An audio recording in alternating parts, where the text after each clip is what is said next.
Hello दोस्तों, स्वागत है आपका हमारे चैनल मास्टरमाइंड क्लासेज पर। दोस्तों, जैसा कि आपको पता है कि मिडिवल हिस्ट्री पढ़ रहे हैं। मिडिवल हिस्ट्री में हमने एक टॉपिक चला रखा है जिसका नाम है दिल्ली सल्तनत। दिल्ली सल्तनत की शुरुआत हमने 1206 ईस्वी से की थी, जब हमने शुरुआत गुलाम डायनेस्टी से की थी, अर्थात स्लेव डायनेस्टी के बारे में हम बात कर चुके हैं। आज हम जिस डायनेस्टी के बारे में बात करेंगे उसका नाम है लोधी डायनेस्टी, अर्थात लोधी वंश। इससे पहले हम 4 राजवंशों के बारे में पढ़ चुके हैं जिन्होंने सीरियल वाइज क्या किया था, शासन किया था। उनमें सबसे पहले गुलाम वंश के बारे में पढ़ा था हमने, उसके बाद में खिलजी वंश, तुगलक वंश और सैयद वंश। इन 4 राजवंशों के बारे में हमें पढ़ चुके हैं। आज हम जो वंश पढ़ने वाले हैं, इस वंश के साथ दिल्ली सल्तनत का एंड हो जाएगा। इसी क्लास में हम दिल्ली सल्तनत पूरी कर लेंगे। चलो दोस्तों, हम क्लास स्टार्ट करते हैं। सबसे पहला जो लोधी वंश का शासक है वह है बेलोर लोधी। मैंने लास्ट क्लास में आपको बताया था कि बेलोर लोधी ने अलाउद्दीन आलम शाह, जो कि तुगलक वंश का अंतिम शासक था, उसकी हत्या की थी कब 1451 ईस्वी में, और एक नए वंश की नींव रखी थी जिसका नाम है लोधी वंश। ये बातें हम पिछली क्लास में कर चुके थे, तो ध्यान रखना। अलाउद्दीन आलम शाह की हत्या किसने की थी? तो वो की थी बेलोर लोधी ने। अब देखो, बेलोर लोधी ने लोधी वंश की स्थापना की, तो सबसे पहला क्वेश्चन यही बनेगा, कई बार एग्जाम्स में पूछा गया है कि लोधी वंश की स्थापना किस शासक ने की थी? तो ध्यान रखना, किसने? बेलोर लोधी ने। तो ध्यान दो, इसने लोधी वंश की स्थापना की। सबसे पहला क्वेश्चन, सबसे इंपॉर्टेंट क्वेश्चन है, लोधी वंश की स्थापना किसने की? तो ध्यान रखना दोस्तों, यहाँ एक और इंपॉर्टेंट क्वेश्चन ये बनने वाला है कि बेलोर लोधी दिल्ली सल्तनत का वह पहला शासक होने वाला है जो अफगान वंश से था। अर्थात आपसे क्वेश्चन पूछा जा सकता है कि दिल्ली सल्तनत का प्रथम अफगान शासक कौन सा था? तो वह है बेलोर लोधी। तो मैं यहाँ लिख देता हूँ दोस्तों, दिल्ली सल्तनत का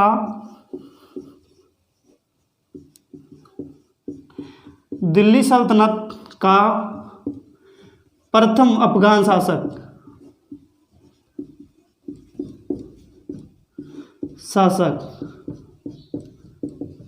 था। कौन था दोस्तों? दिल्ली सल्तनत का प्रथम अफगान शासक बेलोर लोधी है। बेलोर लोधी ने लोधी डायनेस्टी की क्या रखी थी? नींव रखी थी। अब देखो दोस्तों, बेलोर लोधी एक ऐसा शासक था जो अपने आप को सर्वश्रेष्ठ घोषित नहीं कर रखा था। उसने बोला था कि मैं उलेमाओं, जो विशिष्ट वर्ग के लोग हैं, जो उच्च पदों पर कार्य कर रहे हैं, मैं उन्हीं के साथ बैठा करूंगा, लेकिन मेरा जो राजस्व सिद्धांत रहेगा वो समान में प्रथम रहेगा। अर्थात उसका राजस्व सिद्धांत का मतलब ये था कि मैं सभी लोगों के समान हूँ, लेकिन उन समान लोगों में सर्वश्रेष्ठ कौन है? वह है बेलोर लोधी। लेकिन वो गद्दी पर न बैठ के जो भी अपने दरबार में उच्च पदों पर कार्य किया करते थे, जैसे उलेमा वर्ग हुआ, और बड़े पदों पर काम करने वाले लोग हैं, जैसे जमींदार हुए, या फिर बात करें जैसे सरदार हुए, इन लोगों की क्या है, बराबर बैठा करता था या गद्दी पर नहीं बैठा करता था। तो यहाँ से क्वेश्चन एक पूछ सकता है कि इसका राजत्व सिद्धांत क्या था? क्या है राजत्व सिद्धांत?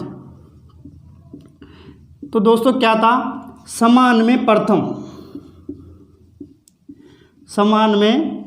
प्रथम, अर्थात सब लोगों में मैं समान हूँ, लेकिन उन समान लोगों में प्रथम कौन है? वह है बेलोर लोधी। यहाँ से एक क्वेश्चन बन सकता है कि जो बेलोर लोधी है उसका राजत्व सिद्धांत क्या था? तो क्या है? समान में प्रथम। अब इसके आगे दोस्तों, वैसे तो मैंने जब आपको सैयद वंश पढ़ाना स्टार्ट किया था उसी समय एक बात बोली थी कि लोधी वंश और सैयद वंश से इतने क्वेश्चन नहीं बनते हैं, ये बिल्कुल छोटे छोटे वंश है। इनके 2-4 क्वेश्चन जो इंपॉर्टेंट है, जो आए हुए हैं और पूछे जा सकते हैं, वो हमें पढ़नी है। तो दोस्तों, वैसे तो इन 3 क्वेश्चनों को याद रखना। इसी के साथ इंपॉर्टेंट क्वेश्चन ये है जो कई बार पूछा गया, इसने कुछ सिक्के चलाए थे, उन सिक्कों का नाम था बहलोली सिक्के। क्या दोस्तों? बहलोली सिक्के चलाए। ये क्वेश्चन कई बार पूछ लिया जाता है कि दोस्तों बहलोली नामक सिक्के किसने चलाए थे? तो वह है बेलोर लोधी ने। इन 3 से 4 क्वेश्चनों के बारे में आपको ध्यान रखना है। इसका वंश क्या है? तो मैं इधर लिख देता हूँ किस वंश से है, तो वह है अफगान वंश से। प्रथम दिल्ली का शासक वही है जो अफगान शासक था, बहलोल लोदी। अब इसके आगे दो और शासक है, 3 ही शासक हुए लोदी वंश में इंपॉर्टेंट, उनके बारे में ध्यान देंगे। एक तो बहलोल लोदी हो गया, एक सिकंदर लोदी, एक इब्राहिम लोदी। इब्राहिम लोदी के जो 1526 ईस्वी में उसने पानीपत का युद्ध लड़ा था, वो बाबर के साथ लड़ा था। उस युद्ध में क्या होती है, इब्राहिम लोदी की हार हो जाती है, उसकी मृत्यु भी उसी युद्ध में हो जाती है। उसी के साथ तक दिल्ली सल्तनत का वो पहला शासक बनेगा जिसकी युद्ध में मृत्यु हुई होगी।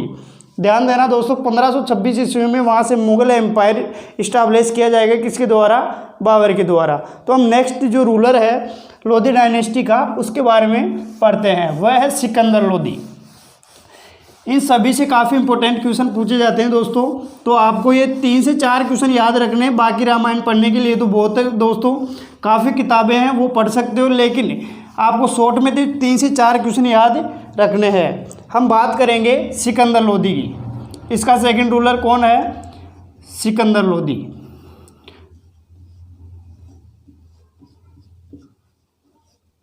रूलिंग पीरियड की बात करें दोस्तों तो 1489 ईस्वी से 1517 ईस्वी। अब सिकंदर लोदी के बारे में क्या इंपॉर्टेंट हो सकता है वो ध्यान रखना। सिकंदर लोदी 1489 ईस्वी में दिल्ली की गद्दी पर बैठता है, 1517 ईस्वी तक इसका रूलिंग पीरियड रहता है। अब ध्यान दो, 1504 ईस्वी की बात थी दोस्तों, नोट लगा के लिख लेना। 1504 ईस्वी में इसने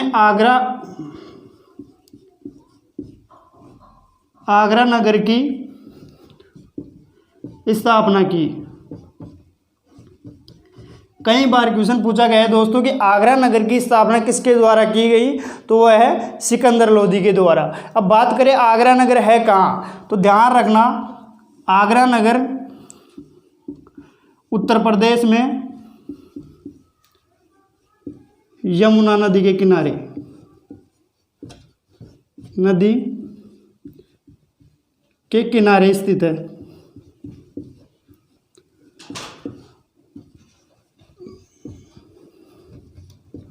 ये क्वेश्चन भी पूछा गया है कि जो आगरा नगर है किस नदी के किनारे स्थित है, तो ध्यान रखना यूपी में यमुना नदी के किनारे कौन है, वह है आगरा नगर स्थित। इस आगरा नगर की नींव किसने रखी थी, सिकंदर लोदी ने। इसी के साथ ध्यान रखना इसने बादलगढ़ किले का निर्माण भी करवाया था, बादलगढ़ किले का निर्माण करवाया।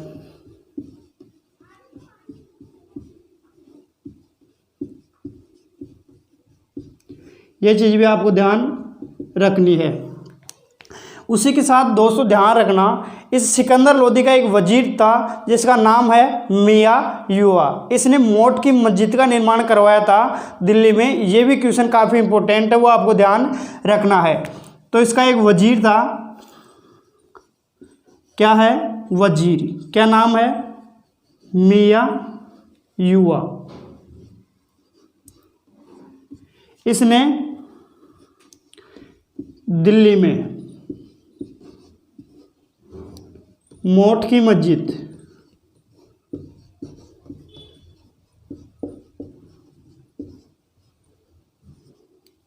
का निर्माण करवाया।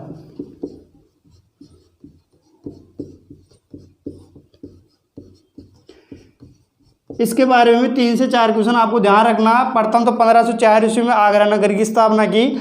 उसी के साथ बादलगढ़ किले का निर्माण किसने करवाया था, तो वो कौन है, सिकंदर लोदी। सिकंदर लोदी का एक वजीर था जिसका नाम है मियाँ युवा। इसने दिल्ली में मोट की मस्जिद का निर्माण भी करवाया था। इसी के साथ इसके बारे में और आगे जानकारी देखो, वो ये है दोस्तों, सिकंदर लोदी ने भूमि पैमाइश की एक नई नाप यानी कि नई माप पद्धति अपनाई थी इसके शासनकाल में, वो है सिकंदरी गज। क्या है दोस्तों, भूमि पैमाइश हेतु इसने सिकंदरी गज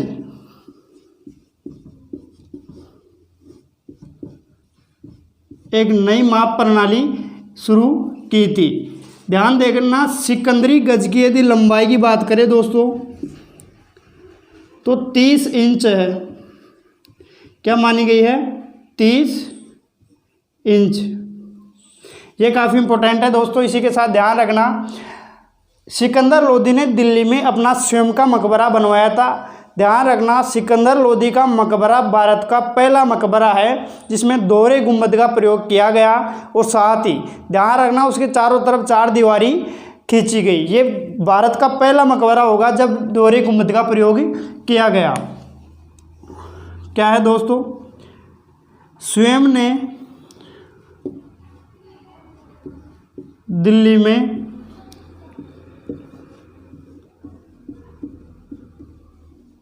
अपना मकबरा बनवाया।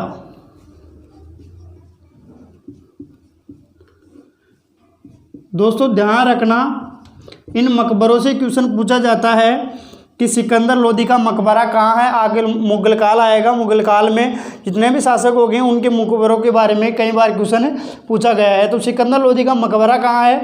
वो है दिल्ली में। इस मकबरे के बारे में क्या खास है वो ध्यान रखना। भारत का प्रथम मकबरा जिसमें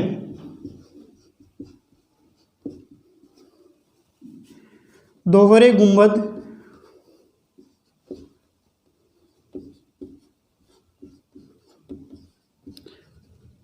व 4 दीवारी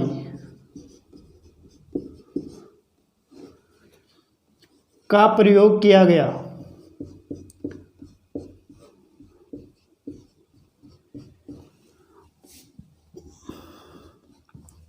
क्या बताया दोस्तों? ध्यान देना, स्वयं ने दिल्ली में अपना मकबरा बनवाया। ये ध्यान रखना इस मकबरे के बारे में खास क्या है।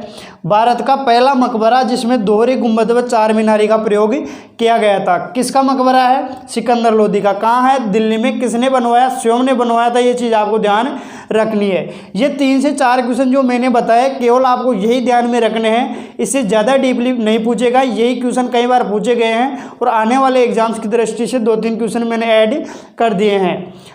अब दोस्तों आगे आने वाले रूलर के बारे में पढ़े तो उसका नाम है इब्राहिम लोदी। इब्राहिम लोदी ने कुछ बैटल लड़े, इसमें महाराणा सांगा के साथ लड़ा उसने और साथ ही बाबर के साथ लड़ा। 1526 में पानीपत का प्रथम युद्ध लड़ा था उसने। खानवा और बाड़ी का खातौली और बाड़ी का युद्ध जो लड़ा उसने वो लड़ा सांगा के साथ। क्या नाम है? लोदी वंश का तीसरा शासक है ये। इसका नाम है इब्राहिम लोदी। रूलिंग पीरियड की बात करें तो दोस्तों 1517 ईस्वी से 1526 ईस्वी में एंड हुआ इसका। चलो दोस्तों हम बात कर रहे थे इब्राहिम लोदी के बारे में। 1517 ईस्वी में इब्राहिम लोदी शासक बनता है। ध्यान रखना इसके बारे में कौन कौन से इंपॉर्टेंट क्वेश्चन बन सकते हैं। तो दोस्तों इब्राहिम लोदी, ध्यान देना, इब्राहिम लोदी दिल्ली सल्तनत व लोदी वंश का अंतिम शासक था। आपसे पूछा जाए दिल्ली सल्तनत का अंतिम शासक कौन था, वह है इब्राहिम लोदी। इब्राहिम लोदी जो कि लोदी वंश का अंतिम शासक भी था। तो मैं यहाँ लिख देता हूँ दोस्तों, दिल्ली सल्तनत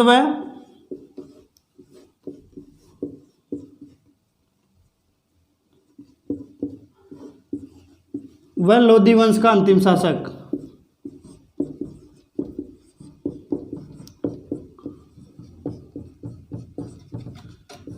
कौन है दोस्तों? वो है इब्राहिम लोदी। काफ़ी इंपॉर्टेंट क्वेश्चन है, कई बार पूछा गया है। इब्राहिम लोदी, ध्यान रखना, दिल्ली सल्तनत व लोदी वंश का अंतिम शासक है। इसी के साथ ध्यान दो, 1517 ईस्वी में जैसे यह शासक बनता है, एक बैटल लड़ा जाता है, खातौली का बैटल। यह भी काफ़ी इंपॉर्टेंट है दोस्तों। कब लड़ा गया? यह लड़ा गया 1517 ईस्वी में।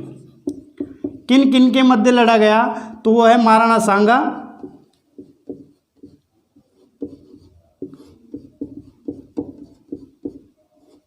व इब्राहिम लोदी के बीच।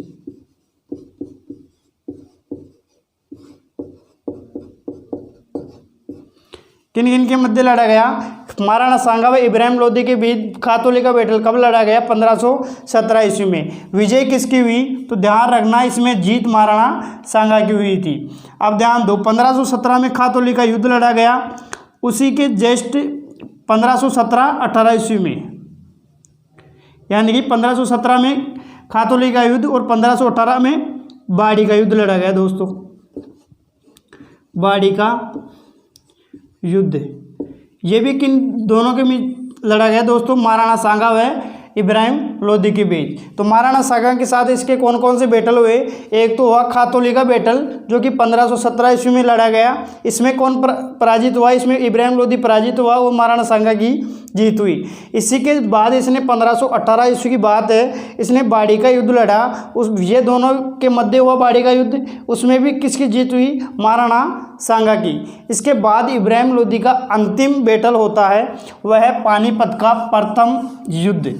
आपने कई बार सुना होगा, नहीं सुना तो आज सुन लो आप कि पानीपत का प्रथम युद्ध 1526 ईस्वी की बात है दोस्तों, ध्यान दो। 1526 ईस्वी की बात थी, पानीपत का प्रथम युद्ध।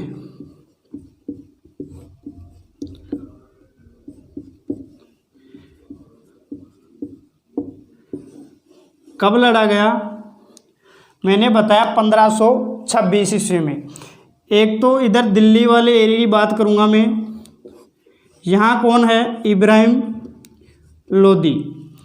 इधर देखो, बाबर के बारे में अपना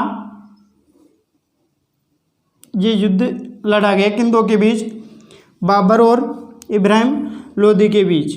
ध्यान देना, इस युद्ध में किसकी पराजय हुई? वह है इब्राहिम लोदी की क्या होती है? हार। और विजय किसकी होती है? यहाँ जीत हुई बाबर की। 1526 ईस्वी की बात है। काफ़ी इंपॉर्टेंट क्वेश्चन है दोस्तों। पानीपत के मैदान में 3 युद्ध लड़े गए, पानीपत का प्रथम युद्ध, द्वितीय युद्ध और तृतीय युद्ध। ये काफ़ी इंपॉर्टेंट है। ये पानीपत वाला जो क्षेत्र है वो हरियाणा में पड़ता है दोस्तों। पानीपत का प्रथम युद्ध आपसे पूछा जाएगा किन किन के मध्य लड़ा गया, तो इब्राहिम लोदी और बाबर के बीच। रिजल्ट क्या निकला? रिजल्ट है इसमें इब्राहिम लोदी की क्या होती है? हार। बाबर की क्या होती है? जीत। अब देखो, इसके बाद जैसे ही पानीपत का प्रथम युद्ध जीतता है बाबर भारत में मुगल एम्पायर यानी मुगल साम्राज्य की क्या रखता है? नींव। तो मुगल साम्राज्य की नींव किसके द्वारा रखी गई? बाबर के द्वारा। बात करें, ध्यान से यहाँ से देखना, इब्राहिम लोदी दिल्ली सल्तनत का प्रथम शासक था, का प्रथम शासक।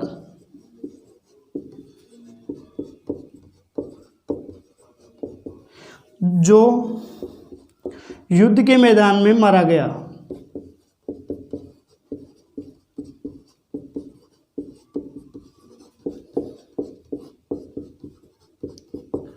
ध्यान रखना दोस्तों, दिल्ली सल्तनत का ये प्रथम शासक है इब्राहिम लोदी, जो कि दिल्ली के युद्ध के मैदान में मारा गया। कौन है? इब्राहिम लोदी। किस युद्ध में मारा गया? पानीपत के प्रथम युद्ध में। इस पानीपत के प्रथम युद्ध के बारे में हम डिटेल से पढ़ेंगे जब बाबर का हम जो भी स्टोरी पढ़ेंगे उसमें पढ़ेंगे। नेक्स्ट क्लास में बाबर की स्टोरी पढ़ेंगे, उस क्लास में हम इसका विस्तार से पढ़ना पड़ेगा हमें। ये तो आप बस ध्यान रखना, इन दोनों के बीच हुई थी। इसमें हार किसकी हुई? इब्राहिम लोदी की। दोस्तों, यदि आपको हमारी क्लास पसंद आ रही है तो इसे लाइक और शेयर जरूर करना। जो भी आगे का मैटर है हम नेक्स्ट क्लास में पढ़ेंगे।